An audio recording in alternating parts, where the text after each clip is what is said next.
The position of the crankshaft has no relevance with regard to the checking and replacing of the trigger pickups.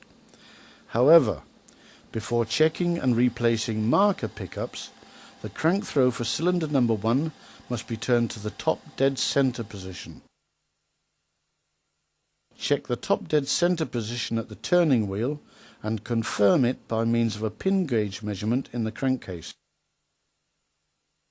Check that the uppermost edge of the marker plate is in the center line of the marker pickups.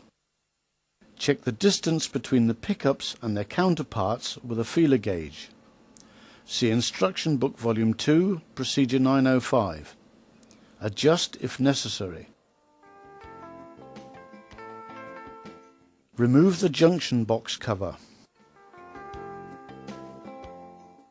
Before replacing the pickups, make a sketch of the wiring connections, indicating which wire is connected to which positions, so that the safe remounting of the pickups can be ensured.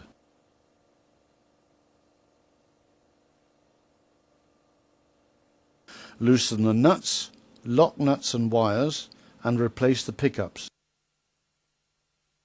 After installing the new pickups, check that the uppermost edge of the marker plate is in the center line of the pickups, and check that the gaps to their counterparts correspond to the values given in the instruction books.